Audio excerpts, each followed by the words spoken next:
everyone. We're going to continue with some more linear kinematics. Now that we have discussed what acceleration is, being the increment at which we change an object's velocity each second, let's look at what we know so far. We have looked at the definition of constant velocity. We've also looked at the definition of their acceleration. So at the moment, these are the only two linear kinematics equations that we have. And we also really should put the vector symbols on these if we want to be correct. Now, of those two equations, I'd like you to notice that there are four distinct variables, kinds of measurements that we have between the two. There's displacement, that's in the constant velocity formula. There's velocity, that's in both of them. We have acceleration. And then, of course, the only scalar quantity we have here is the time. Now, these four variables are special. These are called the four kinematics descriptors. That's because these are the only four kinds of measurements that we use to describe motion. We don't use mass, we don't use volume, we don't use density, we don't use force. All we use to describe motion are these four variables. So the four kinematics descriptors. Now, one thing I would like you to notice is that between the two formulas, neither one of them have all four. So you've kind of got a problem if you're accelerating. You can't use the constant velocity formula if you're accelerating, but what if you want to know how far you've gone? Well, you got a problem. There's no D in that formula, is there? So as you can see, you're a little limited because of that. Neither one of them contain all four. Each one describes a specific type of motion. Well, scientists realized that might be a problem. What they decided they wanted was one single equation which they could use to describe motion no matter whether it was constant velocity or acceleration. And they derived such a formula. Now, what does derived mean? Well, basically that just means they did a lot of finagling. They did some substitutions, algebraic rearranging, yada, yada, yada, and boom, they came up with one formula that will describe all possible cases for motion in a straight line, whether it's constant velocity or acceleration, and it contains all four descriptors. What is that formula? Well, let's write it. That formula says displacement equals initial velocity times the time plus 1/2 any acceleration you may have times the time squared. This is the formula that will solve all possible cases for linear motion, and it's called the general equation for linear motion. Know the name, because I tell you right now, it's a lot easier to just say the general equation than it is to say, oh, I used D equals V sub OT plus 1/2 AT squared. It's a lot easier to just say, I use the general equation. Everybody knows what you mean then, okay?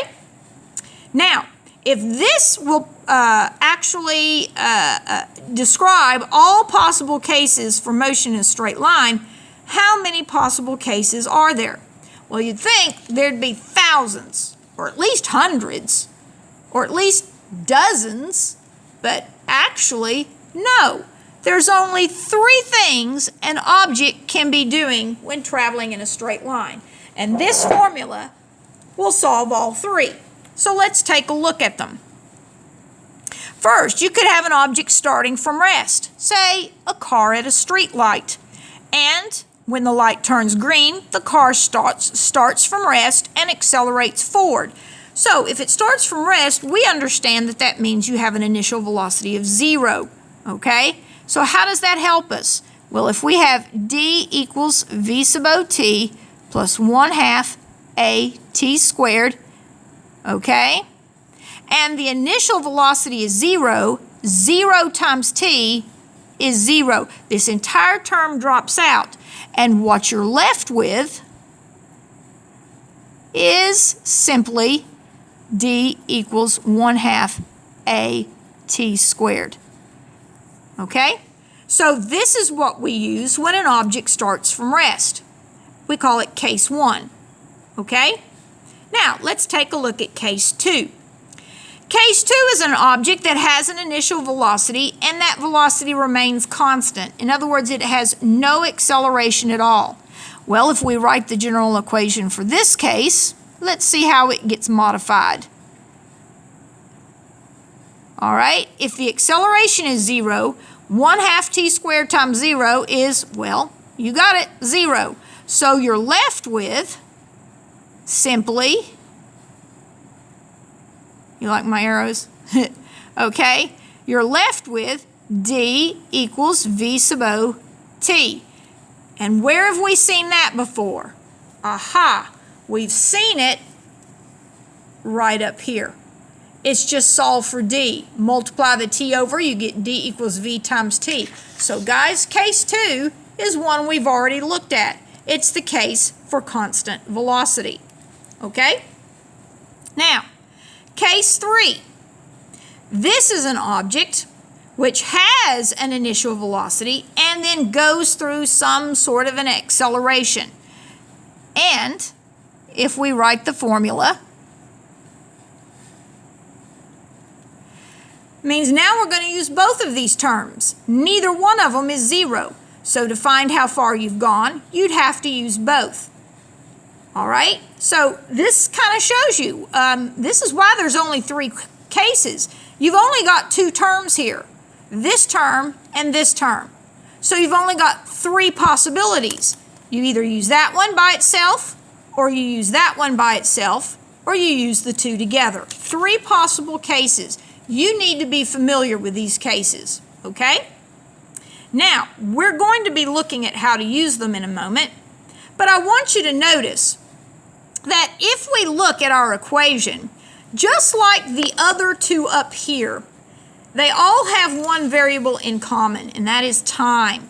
All 3 of our equations now, the constant velocity equation, the definition of acceleration, the general equation, they are all functions of time. That means they are time dependent equations. You got to know the time to use them. Or maybe that's the one you're asked to find. Okay? Now, that's going to be an important idea for tomorrow. All right? The fact that they are all time dependent. However, let's talk about one more item that I would like to introduce, although I think I have mentioned it before we look at how to use the general equation, and that is free fall. Free fall is the state of an object when the only force acting on that object is gravity. Now, an object can be in a state of free fall if you hold it out and let go. It can be in a state of free fall if you toss it straight up into the air. The point being, whenever the only force acting on an object is gravity, then it's considered to be in free fall and will have a special acceleration. We use a special letter for it, the letter G. Now, G does not represent gravity.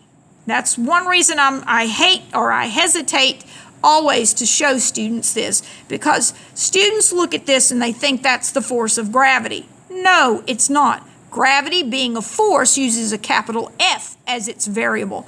This is a special acceleration produced by gravity on objects that are in free fall.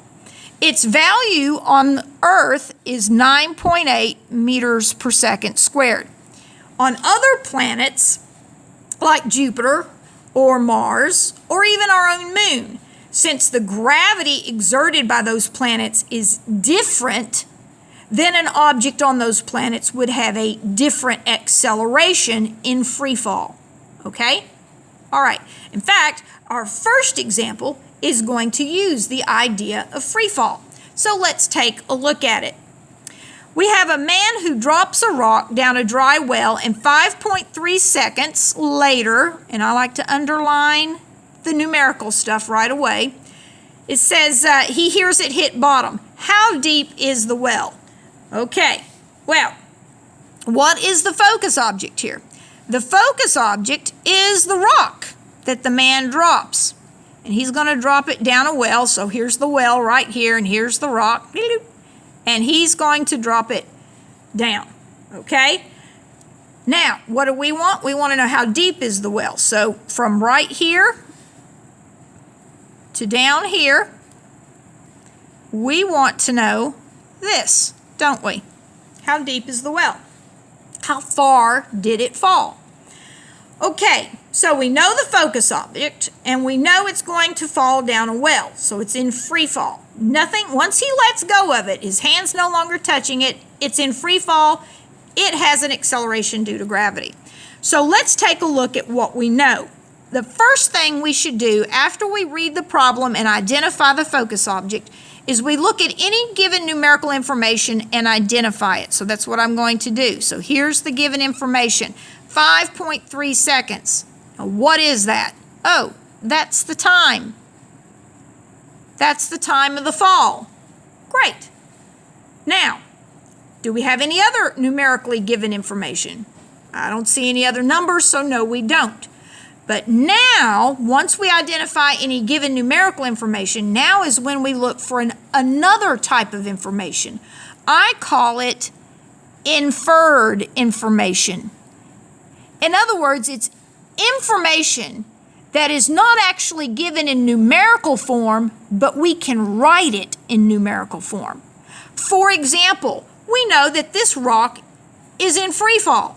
So we know it has a special acceleration, the acceleration due to gravity. So let's write it down. Is there anything else? Well, actually, yes, there is. The fact that the man drops the rock. He doesn't throw it. It's not moving when it leaves his hand. He simply releases it, and it must begin to move. So that tells us the initial velocity of the rock is 0. Okay? And basically, that's about it. We have one piece of given numerical information and two pieces of inferred information. Now, what are we trying to find? We're trying to find the displacement of the rock. How far did it fall? Now, I want you to notice we have 1, 2, 3, 4 of our kinematics descriptors. 3 we know, 1 we don't. So we're going to be using the general equation. In fact, what case would you say this is? Well, simple. Anytime an object starts from rest and accelerates, that's going to be a case 1. Okay? So this is a case 1. So that means when we write out the general equation, because the initial velocity is 0, and 0 times anything is 0, we can just drop that. So now we have d equals 1/2 at squared. We know a, we know t. Bada bing, bada boom, plug and chug. Here we go. So 9.8 meters per second squared times 5.3 seconds. And whoa, be careful here. I want to tell you right now, probably the most common mistake that students make in using the general equation is they forget to square that t. I see it happen over and over again all the time. They just forget it. I don't know why. So let's look at units. We're going to get seconds squared here and seconds squared here, so the seconds are going to cancel, and that's going to leave behind meters, which makes sense since we're measuring the distance it falls. All right? So if you say 1/2 times 9.8, which is 4.9, take 4.9 multiplied by 5.3 squared, you should get about 137.6 meters. I'm good. All right? You can double check that on your calculator. 137.6 meters. Bada bing, bada boom. This was an object in free fall, and we described its motion using linear kinematics and came up with the value of how far it fell, the displacement downward. Not so bad, is it? Okay, let's look at one more. This was in the vertical plane. Let's look at one in the horizontal plane. This one's kind of fun, but you gotta use your noggin a little bit on this one. Use a little common sense too. It says a driver hits the brake when he sees a stoplight ahead. Well, we all should do that. His maximum braking acceleration is 3.2 meters per second squared. He is initially traveling at 25 meters per second when he starts braking. If it takes him 7.81 seconds to stop, will he stop without running the light that's 80 meters away? Oh boy, now we have a lot of given information here, but first things first, what's the object of focus? Well, the driver in his car. That's the object of focus, the car and the driver sitting in it. We're looking at those two together. So now, let's see what we're given. We're given, and the first thing we have right here is 3.2 meters per second squared, and it says acceleration is, so that's pretty self-explanatory. We have an acceleration, it's 3.2 meters per second squared. But now remember, this is a braking acceleration. He's already moving, so if he is braking, he's going to slow down. His braking acceleration is actually a deceleration.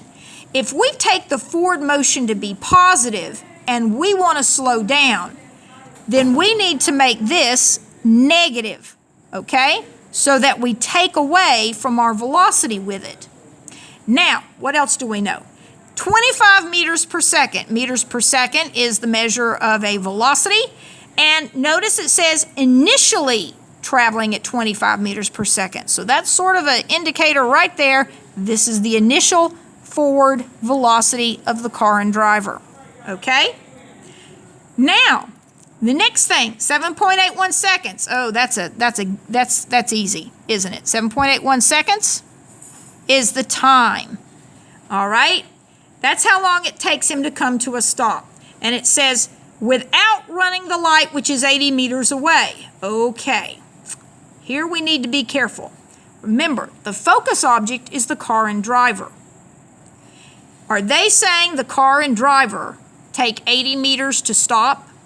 No, they're not. They're giving you something completely different. They're telling you the light is 80 meters away. All right? That's a different object. So we write it down like this. This is the distance to the light, 80 meters. But that's not necessarily how far the car goes to stop. In fact, what we're going to need to find, if I believe right, is to figure out how far does the car go and compare it to that 80 meters. Do you see what I'm doing with this? If he takes less distance than the light, he'll come to a stop in time. If he takes a greater distance to stop, he's going to run the light. Does this make sense? I hope so. Now, let's look at any inferred information. And yes, there is some. Okay? We know that he needs to come to a stop. So that means the final velocity we want to be 0. Now, it's not in the general equation, but it's still important that we understand that that is true. That is an important piece of information. Okay, so we've got 3 givens, actually 4 if you count the distance to the light. We've got 1 inferred piece of information, and what are we trying to find? We're trying to find the distance the car actually takes to stop so that we can compare it to how far away the light is. All right? So now, and by the way, what case is this? Well, you start with an initial velocity, you go through an acceleration. This is a case 3. We're going to need to use all parts of the general equation here.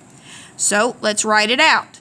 D equals V sub OT plus 1/2 A T squared.